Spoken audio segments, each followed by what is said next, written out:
And here we are. Yep, and here we are live. Welcome everybody back. Obviously, this week we have Steve Way with us. Is that what you want me to call you?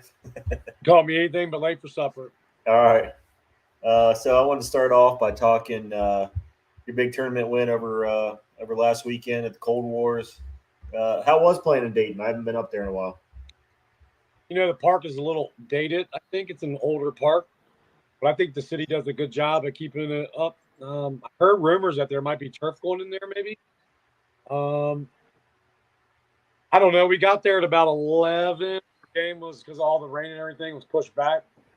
And it was about 65 degrees when we got there at 11 a.m. And I would say before 2 o'clock got there, it was 30-mile-an-hour winds, and it was probably 40 degrees. Drastically dropping into the 30s. It was terrible. Okay. Sounds like March. Yeah. It was a typical bash for cash kind of weekend. Yeah. Fields pretty decent? What was that? Were the fields pretty decent? We weren't there for the first couple of games. They were terrible.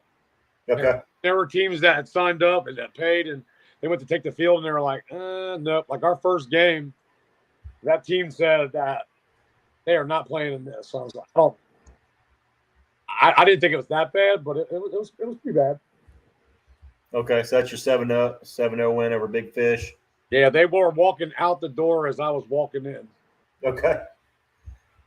And it looks like you played OTF from Cincinnati after that, won 17-10. How'd that game go? Hey, man, we battled. Jesse's always a fighter up there on the mound. So it was a good game. Okay, cool. Then Dayton Jets after that. Looks like you put it on them 21-1. I don't know what happened. That they were just the wrong team, wrong time, wrong. I mean, it was bad. I think we won home field the first game, and we got visitor to second against Dayton Jets. Yep. And we just never looked back. Three innings. It was fun. We did 3. Yeah, we hit the shit out of the ball that game. Honestly, am I allowed to say that on here? Yeah, absolutely. And then we got BOS Electric Supply. Looks like winter bracket finals. What happened was we played BOS after that. Yep. That was a damn good game, man. Those guys are young. There's a few young guys on that team. There's a lot of veterans. Jeff Clem's on that team.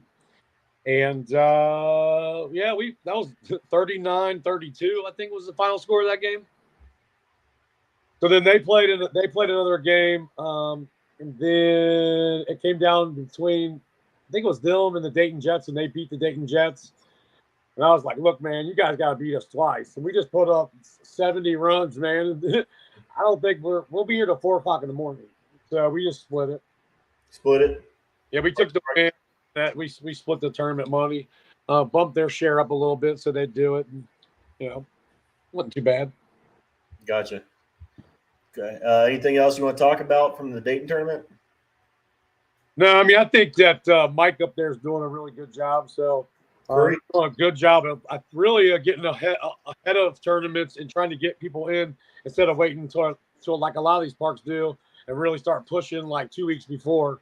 So he's doing a pretty good job. Who was your MVP up there?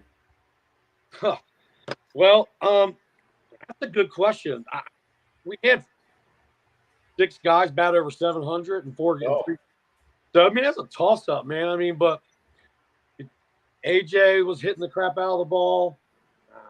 I mean, Gertis, I don't know what else to say about the guy, man. I mean, the dude's he's just smooth, man. I mean, he always seems to throw the right pitch at the right time.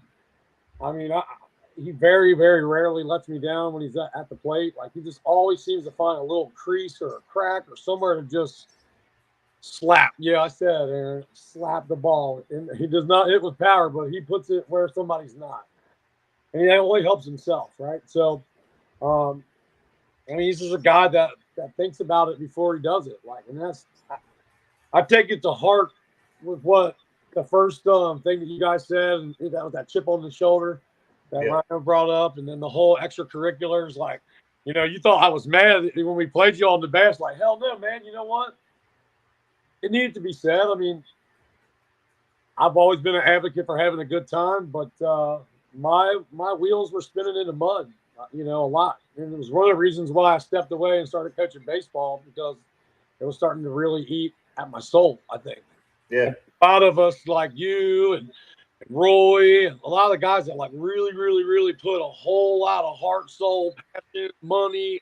And when it just doesn't go right, like that last year of my team, man, to lose 30 games by 2 runs or less, like it was just, I mean, that just took everything I had out of me as a person. Like I had to step away for a little bit. So, but no, man, I mean, it was a good tournament up there. I look to go back up there again.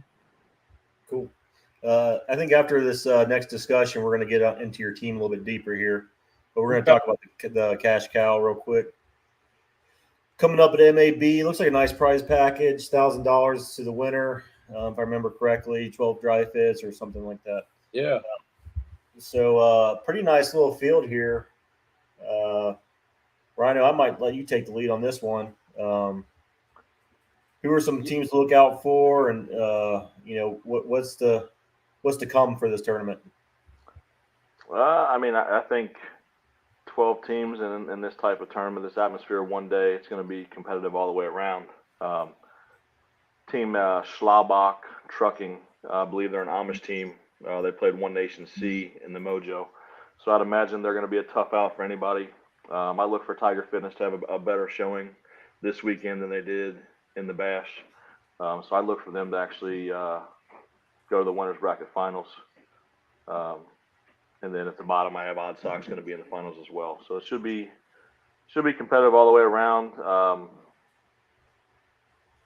I haven't seen much of that Corrupt team. I know they picked up Andy Young. He's always on good teams. So them and the Smash Brothers in the first round should be a good game. Smash Brothers are much improved.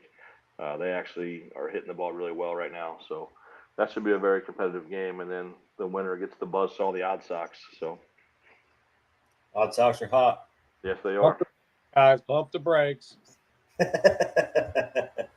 So I wanted to ask you guys, what do you guys think about having a first round bye? What's your feeling on it? I personally hate it. If it's out of town, 100%. But I mean, if it's anywhere, I mean, I don't care. I think my guys are so young and chomping at the bit to get out there. I don't think they care if there's 6 inches of snow. I got some young dogs, man. They love this game. So I don't think any of us care. Point us to where we got to go. How about you, Rhino? My teams have never been fast starters in the morning, so I think you need that warm-up game, get out of the way. Because the last thing you want to do is run into a team that has played a first game and they're really hot, and then you come out slow, and all of a sudden you're down 10-0 after the first inning, and you're looking at each other like, what in the world just happened? So I'd rather play the first game of the day. That way you get the slow start out of the way, and you can go from there. Yeah, I feel like you have to be a lot better than the team that just won that game to win, because they're hot, they're ready to go, they're loose, they got confidence going. So I am 100% anti-bye, and that's just my opinion on it. Yeah, I wish they would do something different, like you pick where you're spotting the bracket or something like that. Yeah, just giving you a bye. Mm-hmm. Looks like players got a bye, so they must have been doing pretty well so far. Yeah. Yep. Tripods, you guys get the bye. Rocks, that was the bump from E last year, right? World champs. Yeah. Good. Okay. Grizzy BOTC, that's where old few of the Ducks went, I think. Yeah. Yeah, I think Boland's with them. Yeah. Former Duck Noah Stolze's with them. They got a good team. It's a matter of whether they can put it together. Gotcha. You said you already talked Smash Bros. All right. You guys want to attempt to discuss the E? Do we know anything about the E? I haven't even looked at the E bracket, to be honest with you. All right, let's look at it, and then we'll gamble here. We all like to gamble, right? Yes, sir. Athletics, I think we played them last night. They had a bunch of home runs. They got a nice little team, man. I used to work with one of the guys that they were what was that, lawn by lawn or something like that? Who they are, yeah, right? Yeah, yards by something. Yard by yard. Yeah, I think so. They got a guy on their team. named Trey Blevins. He is from way down south. He's around the lake down there. Man, he's like a scratch golfer. He's a young kid. He's probably 25. Athlete, huh? He's a natural. Yeah, he plays shortstop for him. He's a natural athlete, man. He's really good. And this is he doesn't even. I don't even think he even cares about softball. He just shows up because people want him there, honestly. But I mean, they made a real good run in the Metro the year before last and last year, I think. So back when I had my original C Flies team with Tux, Oral, all those guys, we played yards by yards in the slugfest. Man, they gave us a pretty good game. They hit all 8 home runs for an E team. That was impressive. And I mean, they gave us a good run. So yeah, if they keep their home runs under control, they could definitely make a run in this. Playmakers, that's Joey Scarf's team. He typically puts a good roster together. The rest of these guys, I have no idea. So I apologize to those teams. We're trying, but if anybody wants to talk about E, feel free to come on. We'll say that every week. But who all is there? I mean, I think Paul Coyne would be a good guy on there. I don't know. He's the only one I know. I've reached out. He's kind of afraid of the technology, I think. I don't. Maybe I don't know. He didn't want to come on for whatever reason. Tell him we'll put like a brown paper bag over his head. Well, I told him he had to turn his camera on. I don't know. But yeah. But anyways, so we wanted to talk to your team while we got a few minutes left before Bellamy hops on. So you guys started out well. What do you think? I don't want to say what's changed, but what's different than in the past? Well, I think the biggest thing is I'm not trying as hard, right? Like I feel like what brought me back into softball was Andy Fields. I kind of quit. I was only playing just a little bit with that Rip City team on league nights, and I wasn't playing ball anymore. I was just focusing on work. And man, he asked me to help him put a team together. He wanted to do one on his own. And then 2 weeks later, everybody else knows what happened. So I kind of put that on my chest, and I've been wearing it ever since. And I don't know, man. You always sit back and think about, like, when you're starting a team or, because, I've been playing softball since 97. So, I mean, it's just like you try so hard. You want to make sure you do all the right things. And, man, I just feel like I was trying too hard. I was always looking for what was going to give me the best advantage. And I was going out and finding guys that really whacked the crap out of the ball, man. We would score a lot of runs, but we would give up too many errors or too many it never failed. It never failed. The DHH has always kicked me in the ding dong too. I'll have this guy the DHH and he'll hit one maybe, and then another guy will hit 4, one for an out, flip flop them, and the same thing happens. But I would say, a lot of this, a lot of JK has a lot to do with a lot of this, man. To do with politicking and doing this and moving that piece and keeping me in the same line too. But I'd say what's different is that I got guys that listen. I got young kids that want to win. They want to be there instead of me on the phone. Like, what do you mean you're not going to be there? Like Friday night. Like, well, blah, blah, blah. And then you find out that jerk off is playing at some other park. So, that was my problem. I was going out and trying to get those guys that were already self-made.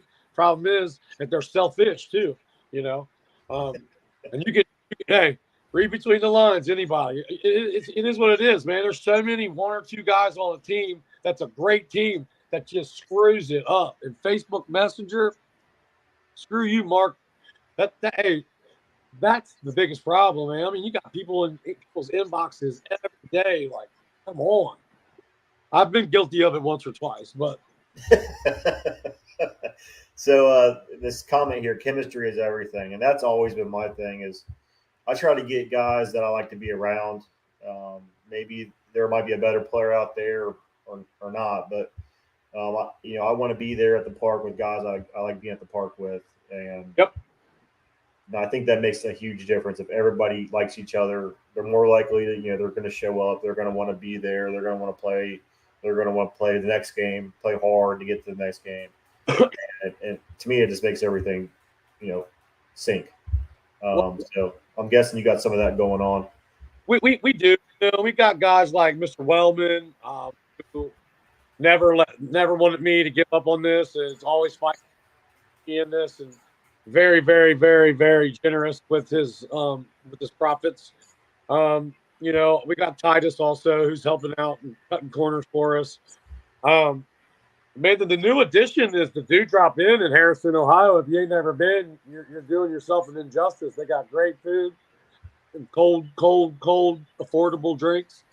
But damn, the guy's jumped in, man. He's giving me money. He's throwing a golf. He's doing it all himself. Like, all we have to do is just make sure that we're there and that everything goes off without a hitch. But having other people that are invested, and my last secret weapon was BG. I've been begging BG to help me with this ever since I started. And he ever looked me. You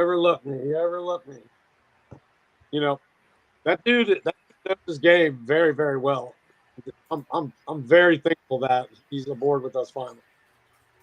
Yeah, BG is very knowledgeable. Great guy too. He's outside for sure. You know, situationals and stuff. Like, he's good.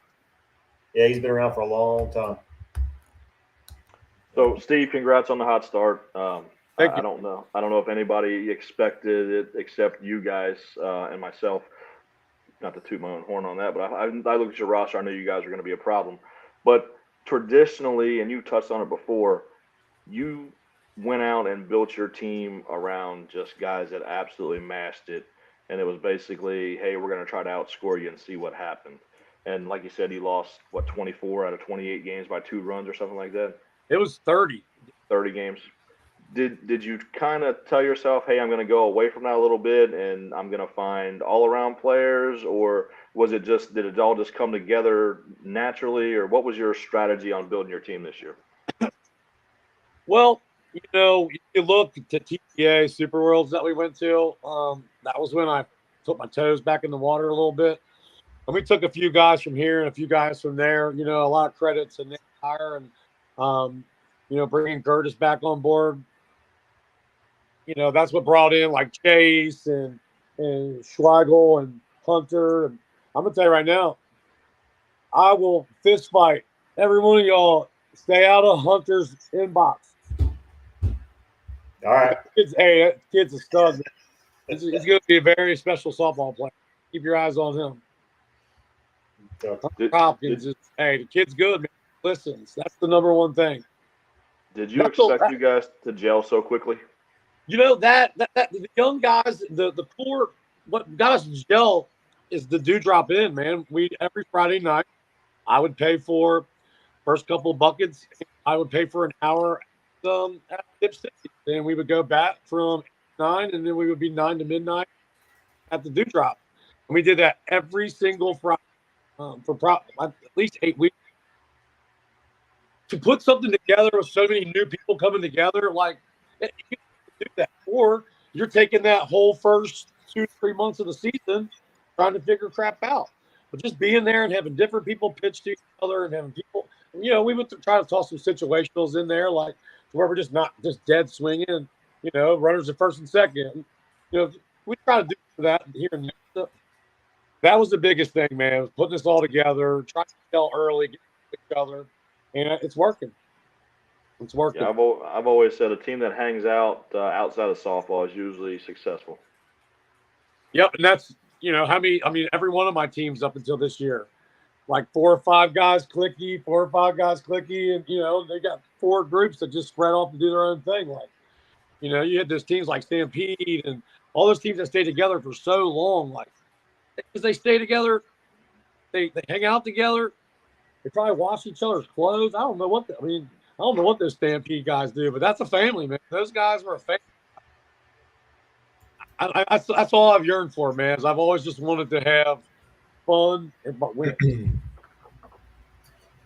Sounds good. Yeah. Bellamy's in the chat with us. You got any closing thoughts, Steve? And thanks for coming on, by the way. You'll probably have more viewers if you mute Bellamy.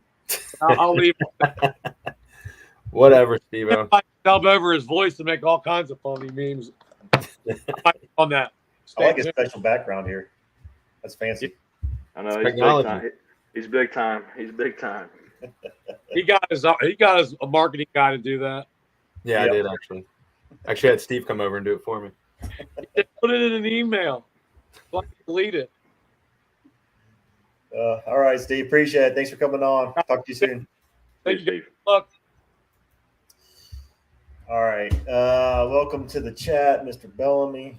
Yeah, the man who caused all kind of controversy last week. Dog, did you? I didn't hear about this. What did I do? Oh, your team, man. Oh, you're talking about the Mojo? Yeah, no, I'm talking about you beating up on somebody in some fundraising tournaments, and they're saying you're rigging it.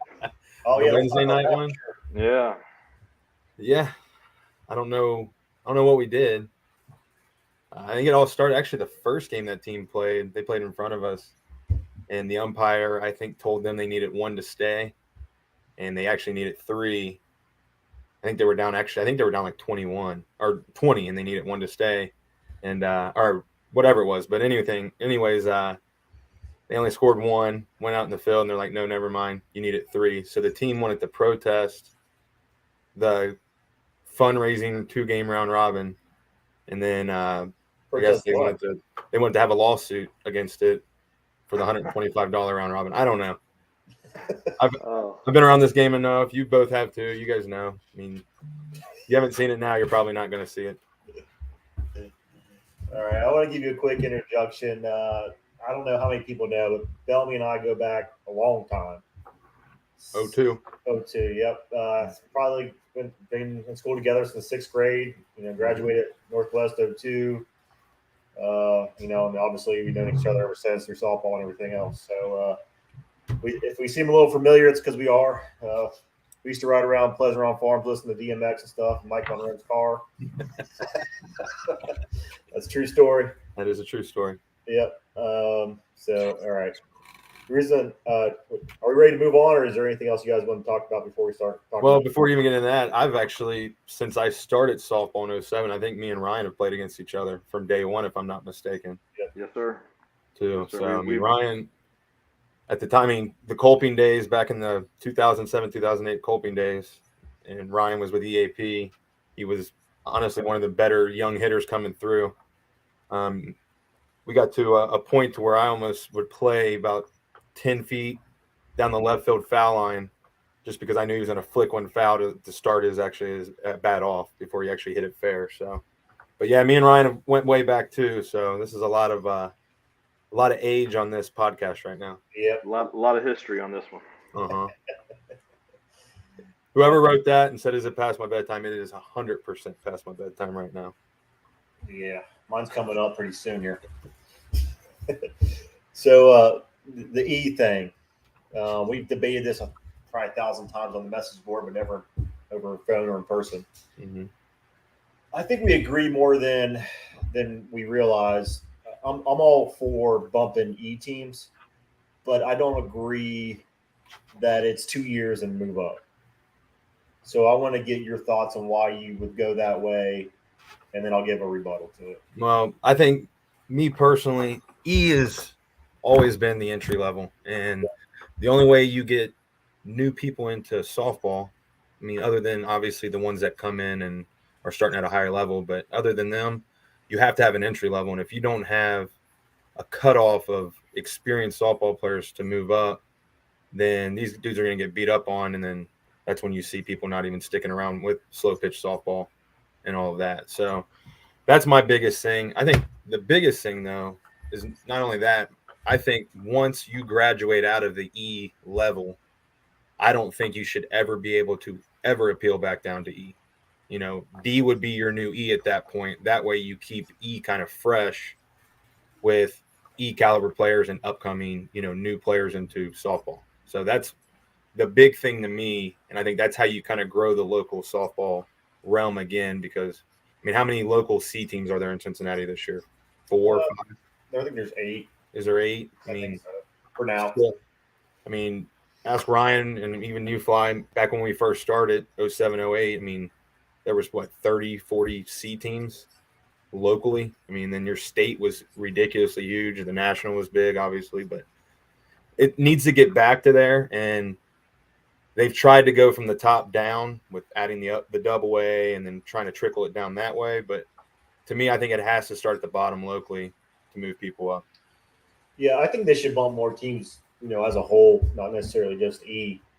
Um, if I had it my way, I would say there would be like 4 C teams right now that be B, and then there would be probably 10 D teams that are now C, and then leave the rest of C teams there. That's how I would do it. And I agree. I think there should be a level for, lesser skilled players. I think we're kind of getting there. The E that I played in is not the E that's there now. The E you played in is what D is now. And the same with what D is what C was then. Like that's just it's trickled down to that. Right. Like that's just that's part of the way that softballs became. And I mean, like when we first started, it's just T-shirts, trophy, whatever it was. Now, and I would say that probably started in the early 2010s when they started allowing cash prizes and stuff like that. You got one ballpark that offers cash prizes. Well, now everybody wants to go there, so now every ballpark has to offer it in order to have teams come in there and play in that. So to me, the cash is what's really sandbag and saturated the lower levels of softball locally, just because, if you're a mediocre or low level D team, why would you not want to play in the E where you can win the cash? Like that's where I think they need to start incentivizing moving up. Something. And I don't have the answers to that because I think everybody these days is so used to the cash tournaments rather than back in the day where actually the teams did fundraisers all winter. You go to drinking drowns and bowling things and golf outings and all that. Now I think a lot of the teams rely on winning tournaments throughout the year in order just to even survive for the whole year. Yeah, back when I had an E team, there was usually 4 parks at an E tournament going at that time. I could go. I would look at, all right, there's this team list, this team list, this team. All right, I can win that one. I'm gonna go there and get $1,000, and I would do that, twice a month or whatever. I wouldn't win $1,000 twice a month, but I would usually 1 out of 3 I'll get, and why wouldn't I do that, right? Absolutely. Yep. Yeah, this is not going to be a popular opinion with the E players, but I think not only the cash option is a problem, but giving E players home runs is also a problem. I agree. If you're playing E, you shouldn't get any home runs. And I agree with that. And mind you, I think the bat technology these days is obviously way different. And it's hard to say because you look back at what we swung 07, 08, those were the old OG CNTs and Synergy Pluses that, those bats then would last 3,000 swings. You'd only go through one bat a year. Now these bats, you look at what's going on with the Suncoast situation and all these 240s. You're lucky to get a couple tournaments out of a bat before it fails, goes under the 240 line. So there's a lot of difference there. Me personally, I don't think they should have any home runs in E, but the problem you run into then is you have the new associations like GSL and One Nation that offer a designated home run hitter. So that appeals to the E too. And that's a tough situation there because, do you give them a designated home run hitter and then everybody else is ending out or whatever you want to do there? There's a fine line there, and I don't know where you cut that off, but I would be pro for no home runs in E because I think that would move a lot of the bigger, I wouldn't say bigger hitters, but the power guys that shouldn't be in E, they'd move them up to D. Even in the D, I think you get too many home runs. I agree with that too. So you guys get 3? Yeah, we get 3. So don't think I'm just picking on you E players because I think the D gets too many home runs as well. So. Yep, I agree. I do think the big thing though with the E, I know just because I'm close with the state directors and all of that, but the appealing situation is insane for how many appeals come in from C. And first of all, I think they need to get rid of the plus thing or the elites or whatever those things are. That's stupid. Just have it cut and dry. If you're a C player, you're PRVC. If you're a B player, PRVD. All that other stuff's stupid. I don't like it. I think it's silly. Then you get now you're slicing it 1 1/2. Now you get 3 of the plus players or whatever. I don't know, whatever that stupid stuff is, but that's silly to me. But my opinion on it with the 1,000 or whatever appeals they get in the state every year, or probably even more than that, is they should 100% tell them if you're trying to appeal to E, you have no shot. And then I think the biggest thing, and I know Fly, we talked about this when we were at the Challenge Cup in Florida a little bit, or at least I did. I don't know if you were listening or not, but we were saying appeals. I think what they should do is they should charge for appeals. You want to appeal, that's fine. I mean, because that's a lot of time and out of an effort out of a lot of the state directors and people like that. So charge $10 for an appeal, and then that money goes into a bucket and goes towards all the Challenge Cup teams for Ohio. You know, that pays for their travel and cuts a little bit of the expenses out if you really want to do that. So is what it is to me, but I just think the appeal, trying to appeal back down to E, shouldn't even be a thing. And I think that's where they need to try to set that line there to let people know, like, hey, you know, don't even appeal. It's not even going to get looked at now moving forward. And that's pretty much where Ohio is right now. So. Oh yeah, it's difficult to get appeal through. It's well known. So what would you do with a player like myself? Like I want to play softball. You want to play softball? Let's say I did. When's the last time you played physical softball, Fly, without not coaching, just softball, like at a competitive level? Like on a team? Yeah. Like on a tournament team? Yeah. Probably 2012. See what I'm saying? Then you look at that, and you look at where you were then, and I mean, that would go in front of. I think they should go back to the local committees again of coaches of those, you know, Right. those certain, you know, D coaches for D and C coaches for C and all that. I think that would be a good idea again to go back to that, so then they can actually look at you. I mean, obviously, Fly. You just won the Challenge Cup, bud. So I think you might be major moving forward. So I don't know what you want to do with that. So let me ask you this. That's my thing is like, you know, I'm probably not good enough to make a D roster. I might be good enough to make an E roster. I don't think they're taking as a chip though. That's where that's where it kind of gets a little hairy with, you know, 2 years and you're done, right? Yeah. So that's always my concern. I don't want to force people out of the game that want to play. Well, see, I think the 2 years and done. I mean, we can kind of go back on that too, but I think it's more once you graduate out of E. You know, you can stay in E. You know, if the teams eventually evolve, the better players grow out of E rather quickly, obviously, you know, with everything we've just talked about. But once you graduate out of E, you should not be allowed back into E. So, and that's as for a player. Now, I do think like coaches that put themselves on rosters or somebody like MVP Joey Va, for instance. Like Joey Va, I think that's a stipulation there to where I think a committee would be perfect for that. You know, somebody that doesn't play a lot but was on a team that won. I mean, that's something you look at too and say, well, you know, they're a role player or they were a runner, you know, stuff like that to where you can figure out that caliber of player. I would even go as far as his backups too. Yeah, I mean, but then you run into a situation like, let's look at Steve's. Steve's backups were all pretty dang good players. I mean, C caliber players too. And I mean, that's a tough part because I mean, there's some good backup role players that are up and coming that, you know, I don't think dropping them back down to a level below, you know, would do anything good for either one, the player or the level. Like the backups on Steve, they go from C to B. So they were a backup on a C team, and now they're a B player. It's going to be kind of difficult to find a team. Yeah, I agree with that too. I mean, that's where we're running into, and I think that's how you have to grow from the E to the D first before you get up into that. I mean, obviously, you look at the Tropics a few years ago; they're stuck and really had nowhere to play. I mean, if you're a B team and you don't play in the conference, you really don't have a lot to play in U-Trip locally. I mean, that just is what it is. Yeah. You know, I mean, they try to do the BCs, but those never really.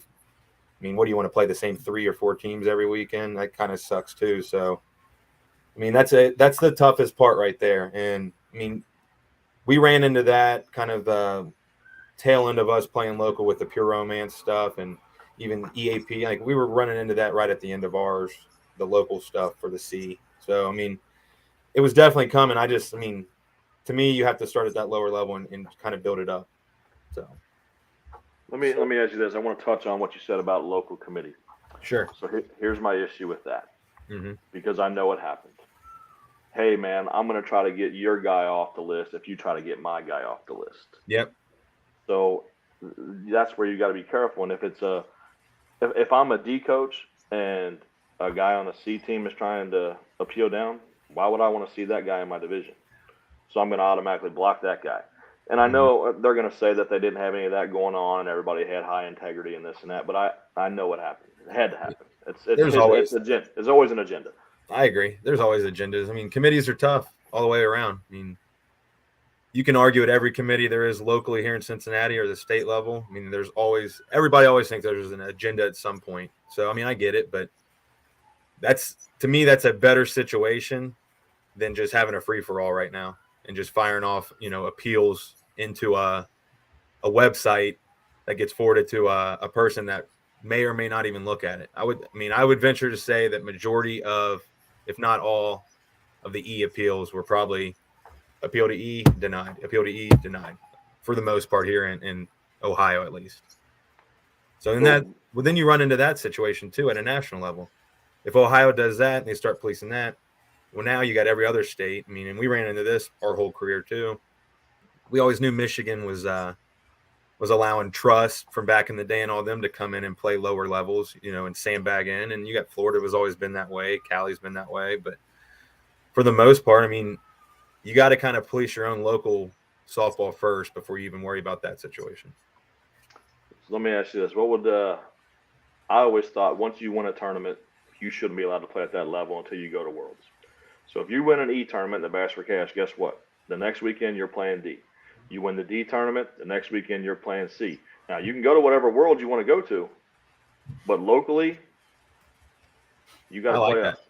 I think that's a great rule. I would love to see that happen. I mean, then what would happen? You have people, trying to. Well, what would happen if, let's say, you won the E, the next tournament you go to the D and you get smoked? Do you go back down to the E the next tournament? Listen, you won your 2,000 hours the weekend before. I like it because you know how I am with that. You're only going to get better as the competition you play. So right. I'm 100% all for that, and I think a lot of teams will be surprised how good they play at Worlds in their respective, level if they had to move up throughout the year locally and play. Means that you grow the C level at that point. I mean, they're going to get that by the end of the year. You're getting 15, 20 teams in a C NIT, and you see where you're at. But absolutely, and that's kind of what you run into with the King of the Hill format if you look at it kind of that way too. Yeah. So I will tell you another thing that's been on my brain. This is kind of off topic of the E stuff, but you guys were talking about GSL and the DHHs with Harrington and all that stuff. I always thought a great rule for the DHH. I don't think you should be able to pick it. I think it would be the first person to hit a home run on your team. So that way, if you load up the beginning of your lineup and they miss hit a couple, and then some random person on your team accidentally hits one, well, now you're stuck with that hitter for the whole game. I think that would be a great rule change, in my opinion. It'd be interesting, that's for sure. Definitely would be interesting. Because to me, I think you go into a game, like for instance, with us, like on leagues, we know Tabler's going to be our hitter. Well, let's say we go in there and Tabler's geared up to be the hitter and he hits one, and then Cookie hits one out on accident. Well, now Cook's the home run hitter, and now we're stuck with Tabler leading off, log jamming our bases, something like that. Like that's something that would be interesting to see, I think, in softball. Well, who do you have lead off for you guys? In our league night stuff? Yeah. Tabler as the hitter. Yeah, okay. So that makes sense then. Yeah, I've always been pro on our hitter either being one or two in any time we've ever played. I could see if Tabler was your hitter in the 2-hole, I could see Bogus advocating to lead off. That way he was the hitter. Yeah. Yeah, I could see that too. Where are you guys playing at? West? Yeah, West on Tuesdays. It's with a bunch of the Tropics boys like Cookie and Bone. I mean, it's just a BOD. So me, Kessler, and Tabler picked up with them. I mean, we used to do the Wednesday. Well, originally we did the Tuesday real deal at Colping. Mm-hmm. Then we got kicked out of that league because everybody was going to leave if we kept playing. So then we had to leave there, and I think we went to MAB for a while, and then that upper league shut down, and then we went Wednesdays to West, which was a good little league for a while, and then that kind of just the upper part of that kind of shut out, and we're all getting older too, so it's harder to get everybody there with kids and stuff like that and be pretty consistent. So Tuesdays it is. That's all we got. So let's talk about leagues a little bit. Leagues are tough to find anywhere, and I don't know why. I don't. I mean, you can find lower teams and leagues all over the place, but you can't find a good league night to really play anywhere. Mm-mm. Do you have any idea why that is? I know there used to be. I can weigh in on this. Okay. Go ahead. So here's the reason why I hate leagues. Because around here, the lights at the ballparks are absolutely horrible, and I can't see a thing. So why do I want to go out there and play in a competitive league when I can't see a thing? I would say that's part of it. The lighting is a little rough, but I mean, we've had it our whole careers. Well, I mean, we've had bad lights, but it seems like it's getting worse. I do agree. I think I was just talking to Kessler on the phone this morning about the round robin we played this week, and we actually lost to Steve's 8-7. And Kessler's like, "What's going on with the swings? What was going on?" Because I think Josh went live on it, and I told him, I'm like, "Dude," I said, "the lighting and at that time of night, you could not like square up a ball. You couldn't see it well at all on field one. Like it was rough. And field one's tough. I mean, that poor field's taken a beating with the one pole getting hit by lightning, and then now the right field pole fell down with the wind. So the lights they did put on that pole that got hit by lightning are a tad too bright, if you ask me. I feel like I'm staring at high beams coming at me when you're out in the field, especially on the left side of the infield. But I mean, I get it. I mean, they're trying to do their best to get everything up and running, but yeah, I mean, lighting is tough. I mean, I don't know whether they would fix that unless you completely take out every pole and extend the lights up. They need to go higher. They're way too low for softball these days, and that's a lot of money. I don't know who would front that bill. No, I agree. I've had at least 10 people inbox me say, "Hey, you gotta mention something about the lights because they're terrible." Mm-hmm. Lights are tough. They are. It seems like that a lot of them are always out too. I know they burn out rather quick. The older bulbs do. So I mean that's tough. I did actually for the first time. I never realized that MAB Field 3 has no lights in the outfield. Never noticed it until we played there this year. All the years I played, it's always been like that. Yeah. It seems like though when you play in Columbus or Florida or anything like that, I've never had problems at night playing down there. So I don't know what the difference in their lights down there versus our lights up here. Well, they're higher. That's it. I mean, they're Is that just what it higher. is? The poles are way higher. That's really it. Those lights have to go higher. I mean, they're directly in eye line for almost every. I mean, and it's not really the lights on your field more than it's the lights on the other fields that really get in your view, especially playing the field. That's the toughest part, I think. Well, with Rumpke or West or whatever you call it, and in River City East, same way. I mean, the lights are low. It is what it is. I mean, it's not going to get changed anytime soon. I would venture to say, but and I mean, I think a lot of it has to do with everybody got pretty comfortable playing at Berliner, and you play in Indy. You know, those two complexes that they have out there are rather nice, and obviously, if you go to Panama or Vieira or Disney back in the day, you get comfortable and used to those lights where it's like, oh wow, this is actually how it's supposed to be. And then you come back here and it's just like, oh, okay, now I see the difference. I know me personally, I mean, we're lucky enough to get to travel the country and play in most of the nicest parks in all the cities, you know, and it's nice to play where you can actually see pretty well and the fields are nice and all that stuff. I mean, I really think Cincinnati needs a turf complex. Yeah, I was going to go there. I mean, it is what it is. I mean, they're starting to lose tournaments over it. I mean, the Cincy Major, I mean, that's a very, very nostalgic and big tournament locally and nationally, and it's gone. I mean, they're not having it this year strictly because of conditions. I mean, that's really it. And there's nothing you can really do at that park when it comes to turf, just for how low, you know, it's right there on the river. But right, it's going to take someone or a park to turf and manicure a complex to jumpstart softball again in this area. So I think that's you go out of town to a big tournament, you're playing on turf. What was that? Every time you go out of town, you're going to be playing on turf, right? How much dirt do you play on when you travel anymore? This year be 2. So we'll play the Smokies, which is right outside of Knoxville. That's that's just the Smokies. That's a big tournament. They'll never get rid of that one. Yeah. but that's dirt, and they take care of it as well as they can. It seems like it's about an 80% chance it's going to rain one day down there when we play for the past. This will be my 14th year of the conference, so this will be my 14th Smoky coming up, and it's rained, I would say, at least 10 of them. And then the other one is Atlanta. Atlanta's complex there is red clay, which, I mean, that's way different than what we have up here. But other than that, every other complex we play in is all turf, or at least the infields are turf. Yeah, I was never big on turf, but I think everybody's gone that way now, so we're behind. Oh, we're way behind. I mean, it's just the big thing is that when you're a conference team, and this is the reason that conference is going towards it for the most part, is you got teams from the West Coast that are flying into, let's say, Cincinnati. That's a $20,000 weekend just with travel, with everything and all that. And then it rains the whole time and you're playing in mud. If you go do that in Florida and it rains the whole time, at least you're playing on turf the whole time. You can get the whole thing in, no questions asked. I mean, that's the biggest thing.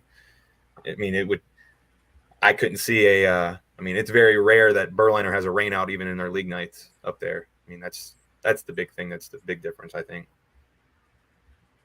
You turf guy, Rhino? I am. Turf would extend my career by 10 years, man.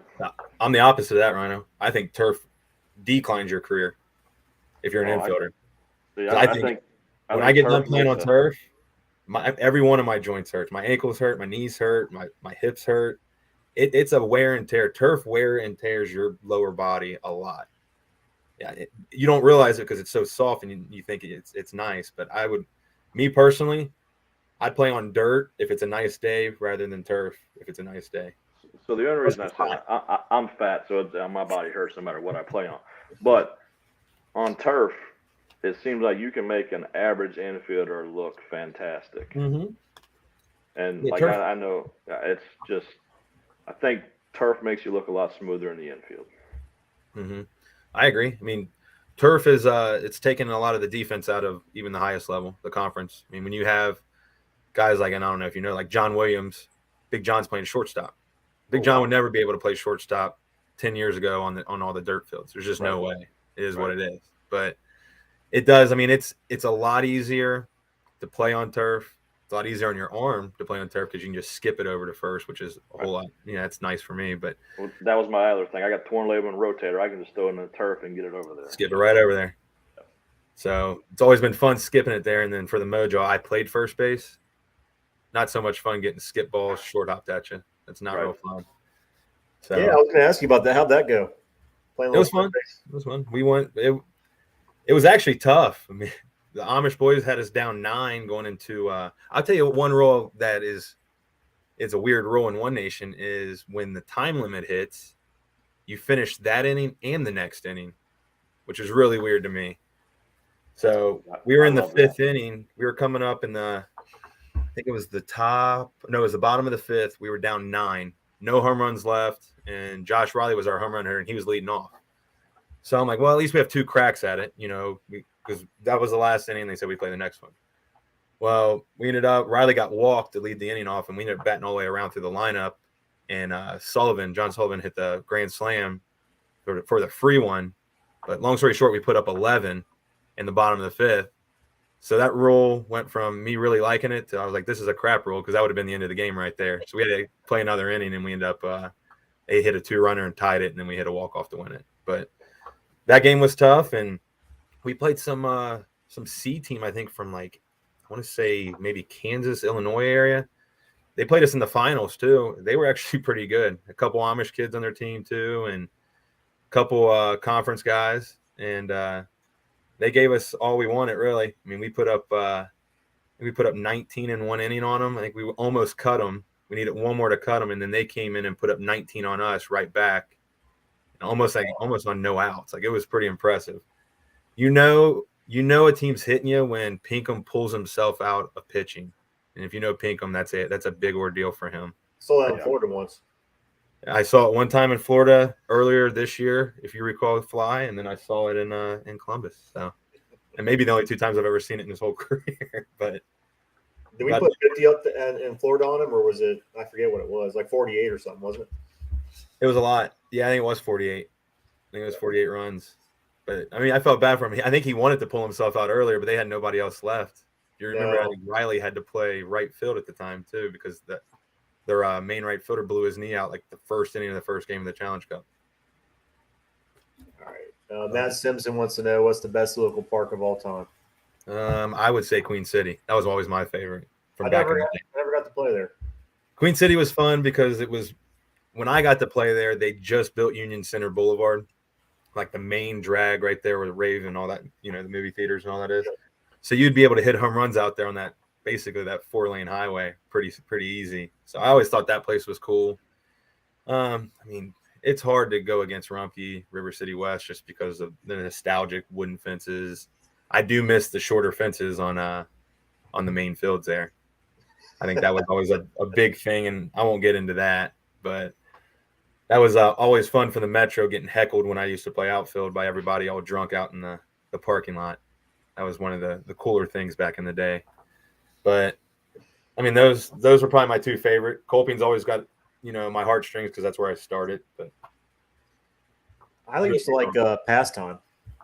Pastime was great back in the day, but the problem with Pastime was when it rained, you get like that valley where like the stream would come through, and it basically you just have a valley on your field for the rest of the day if you played that day. I mean, let's not forget Expressway. Expressway was a great park too.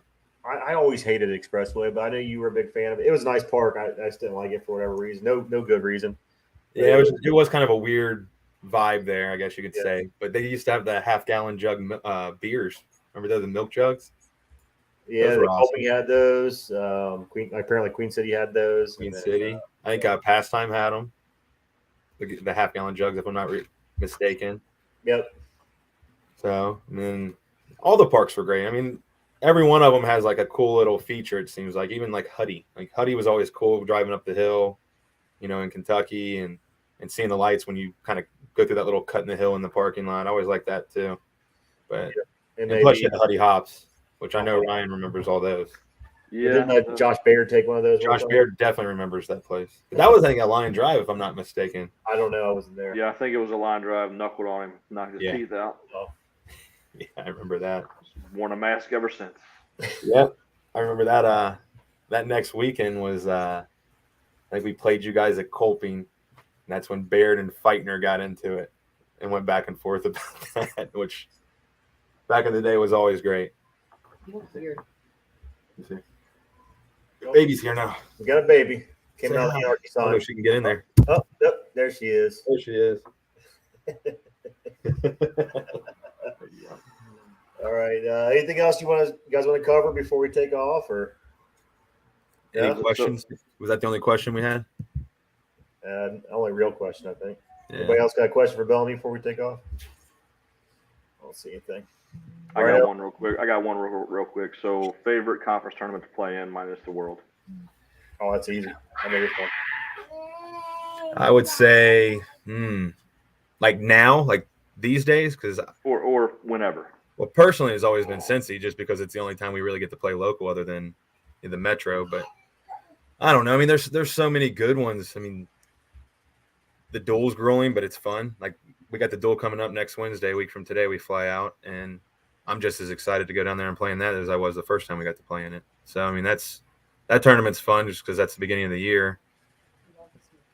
Smokies is fun, even though I hate it at the same time, just because I've done well there a few years. But I mean, I remember we were beating. We were in the winners bracket finals, I think, against Resmondo when they had Purcell and all them, and then we were on. Who was I on that year? Oh, that was Herb Price. That was a Reds Astros team, and we were up 17-3, and going into the top of the fourth, and they came in and proceeded to hit and hit and hit with no errors. We came in to hit, and we were down 47-17, and it was like 35 home runs or something crazy back then. Yeah, so, I think it'd be brutal to stand at shortstop in a game like that because they're not going to hit anything to you just watching home run after home run after home run. It is. I mean, and really, you play hard 6-hole as a shortstop. Third baseman, it kind of sucks because it's dead red pool for a lot of the righties. Lefties the same way. Middle infielder kind of hasn't made them because it's kind of almost an unwritten rule for the most part not to throw one through the middle. It happens, but then you kind of see it get retaliated pretty quick. But, I mean, back in the day, the Dudley was a great tournament. That was a fun one. It reminded me a lot of kind of the Metro vibe, with all the locals coming out too for that weekend. Was that in Seattle? No, that's Minnesota. That was up there and Okay. like right outside of Minneapolis called Brooklyn Maybe- Center. Maybe So that that's was always a what great one. That's I mean, what, they've maybe always that's what Wegman was talking about then. Yeah, that one's a was good one of one. Wegman's favorites. Texas, the one in Euless right now is not bad. They redid that park. It'll actually be a duel at the end of this month down there, and beautiful complex. They returfed all the infields from dirt. Actually, about 5 years ago, we played there for the first time, and it was all dirt. But the turf's real nice. Padded fences, which you never see that here. I think every outfielder locally would love to have padded fences here locally, but that's pretty neat. And they're all 325, which I think arguably is where softball needs to go with technology and the balls these days. I think 325 is a good distance. I think 300 is a little too short. Yeah, that's a good. I agree with that. We did get a couple questions. Best up and coming D player right now. Anybody got any thoughts? I'm terrible at answering those ones because I don't know who's D or E or any of those locally. I do think what Harrington was talking about, that Hunter Hopkins kid, he's pretty good. Like he's gonna be good. And like for years, we've always had we've made that league team, and we've kind of pulled in the up and coming local talent to kind of gear them for the next level, like the Boguses and Bruns played with us back in the day, and a lot of the conference guys, the premier guys, and some of the tropics guys and all that. But it's cool to see like Hunter Hopkins is going to be, I think, a pretty decent little player. I'll tell you who surprised me this week was the Tripods kids. There's a couple of kids on that team that are pretty good. There was some kid that was on there that I don't even know who he was, but he stretches his back out before he swings. He actually whacked it pretty good against us and played a good infield. Is that Danny Brown? That's got to be Danny Brown. He does this whole stretch behind him. Oh, yeah, it's Danny Brown. He played for me. Danny Brown can hit, man. He can definitely hit it. He whacks it. He's good. He's an athlete. I mean, there's some local athletes coming up, some up and coming. Yep. We just had that conversation earlier today about the local talent. I asked both of you, since you guys have been around the same as me. Do you think there's more local talent now, or back when we first started? We're always gonna say back when we first started, right? Nostalgia. It's hard to say. That's a tough question because to me, there was so much talent. Like we were trying to be those Watanabe guys and those, dog pack guys and all that stuff from back in the day. But then I think like these guys that are up and coming and coming through, do they think the same thing? Like, are we those Watanabe and guys that they looked up to? I don't know. That's a tough one. I mean, somebody asked me that question earlier today and I couldn't answer it. All right. Best teammate locally. Do I need to say Kessler? Yeah. Me and Kessler have been joined at the hip, I think, since 2007 when he got fun fact about Kessler. Kessler got cut from an E team his first year, like in 2007 from Fody. Remember Fody's team? Yep. Mm-hmm. They cut him. And then like 5 years later, he's playing major with like Suncoast. So that's a pretty good move right there. Yeah. But I will tell you this. Me and Kessler, when we first started, I don't think anybody probably in the city outworked me and him in the offseason. Like we hit every single day. Like we did everything possible to keep moving up and wanted to move up. And me personally, my drive to that was Danny Saylor, my first Metro. And people that don't know, Danny Saylor ran Rumpke, River City West. He was like the original Nicky, I guess you could say. But I remember walking into the Metro 07, maybe 08, and I think it was 07. I played with International House of Carpet. And I walked in, and you had EMR on the one field playing somebody, the horns going off every home run. Then you got Watanabe getting announced on the other field, and there's thousands of people watching those two games. And I remember walking up and being like, Danny, I said, how do you got to be – how can I get on this field? I want to be on this field. And he goes, because you got to be on one of the good teams to be on these fields. And ever since then, that rubbed me the wrong way, and it still does. I mean, I still think about it every day. And that's what kind of drove me to be like, you know what? I want to do that. I want to play. And that's even leagues. Colping used to have that Tuesday night league. You go up there and get your teeth kicked in by Watanabe and EAP and all that. And then you realize, well, I can be just as good as these guys. And that's kind of what happened. You get better by playing better competition. So, okay. If you got to bail out at any point, just let me know. But we got a few more questions. I'm good. Who was a player or two locally that you looked up to when you started playing? Oh, man. Let me think about that. I always thought, I mean, Larry Wirt was a gamer for Watanabe when I first started Oh because shit. he was a little guy, and I was when I started softball, I think I was like 147 pounds playing left field, and I remember wanting to be like Larry because it just seemed like Larry was so effortless out there. Like ball would be hit and he'd be just standing in the spot where it got hit. It's like I don't even know how the guy knew it, but it was going to get hit right there. And throughout the years, obviously, I got to play against him, and then I got to play with him. The one year we had the Team Cincinnati All-Star team that ended up finishing second in that Super ASA that we shouldn't even have even been in, and somehow we made it to the finals. But yeah, Larry Legend's a big one. Johnny Miller is the pride of the West Side. Johnny Miller, Elder Phenom or whatever they called him. But he was always fun to hang out with. And, I mean, I've been fortunate to play with and against a lot of those dudes. John Jameson, Jimmy Carter, all those guys. And you talk about stories. I mean, I could sit down for a whole night with Jimmy and John and just talk about old softball stories. And it's awesome. I still do that with John once every few months. John Jameson will call me out of the blue and we'll just talk about old softball stories. So that's probably the few right there I would say that are up there. I mean, one of your old teammates, Ryan Steve Shoney was always a good one to look up to too. Yeah, Shoney was a good player. I mean, he whacked it. Strong Little guy. Yeah, the old guy. He was old then, but he had that strength. I don't even know. It was like the plumber strength. His wrists were just gigantic and just flicked everything out. So I mean, yeah, I think we were all fortunate when we came up through right when we started. Being able to look up to a lot of that talent. That's a lot of Hall of Famers right there. Oh, for sure.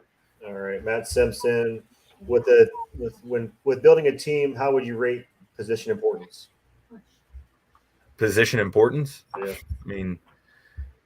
I don't even know how to even answer that. I mean, I think pitching's your number one. If you don't have a good pitcher, it always shows, in my opinion. Mm-hmm. I mean, that's the biggest one. I mean, there's a reason why the same team won the Major World Series every year, no matter what team he was on with Purcell. I mean, Yep.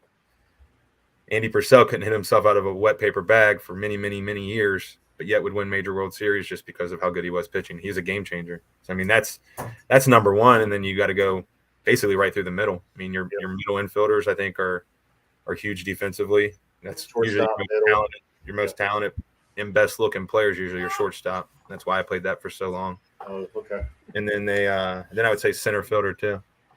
What'd you say? Faith laughed at me on that one. I always say third's a tough one too. You gotta have a good third baseman. Third, to me, like third is catch it or eat it, and that dude better whack it because that's a corner position where you have to have a pretty good big power hitter there. Same with first. I mean, first you gotta have to be a little bit more athletic, or it kind of shows over there. Having a good first baseman's huge too. It is. So, and obviously your right fielder is usually your best arm. Your center fielder can track the most. Your left fielder is just a guy that's usually lost anywhere else in the outfield, and you just throw him out there and let him figure it out. So that's what I was going to say. It's different in baseball where you throw your worst player in right field. Absolutely. In softball, you better have a stud right fielder or they're just going to pick on you constantly. Me personally, I think right field's the hardest position in softball.